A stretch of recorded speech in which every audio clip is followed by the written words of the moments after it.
Baru-baru ni aku dapat DM daripada kawan-kawan daripada Sabah, daripada ni lah, followers, yang mana dia bertanya macam mana nak menghadapi pilihan raya negeri ni, PRN, di negeri Sabah, untuk kita buang mereka-mereka yang terlibat dengan rasuah, parti-parti yang terlibat dengan rasuah, mereka-mereka yang telah pun menzalimi rakyat di Sabah secara khususnya. Mudah saja aku bagi tips kepada mereka, dan ramai dah yang buat benda-benda macam ni. Aku minta kepada kawan-kawan di sana, andai kata kalian tidak pandai untuk bercakap dalam bab politik, tak susah. Kita memilih satu orang saja untuk menjadi wakil kepada kita.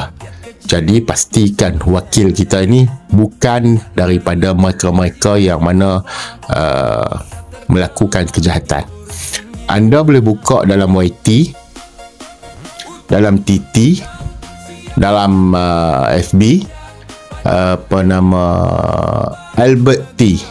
Cari nama ni, Albert T.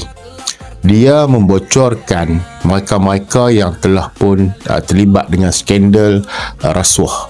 Video dan juga pertanyaan kepada mereka-mereka yang terlibat.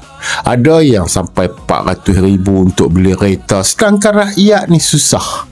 Jadi bawa video ni, siarkan kepada orang-orang kampung, tunjuk kepada mereka, inilah pemimpin-pemimpin celaka yang berwajah manusia, bernafsu syaitan, yang hanya mengharapkan undi daripada kita dan akhirnya mengkayakan perut mereka.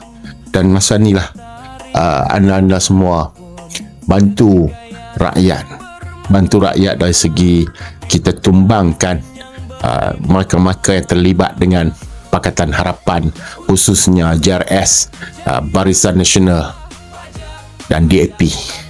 Masa inilah tumbangkan mereka untuk rakyat Sabah.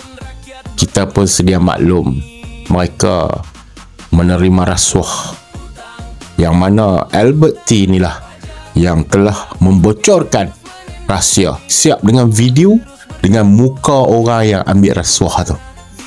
Cari sekarang, sebarkan demi Sabah, demi rakyat Sabah. Boleh.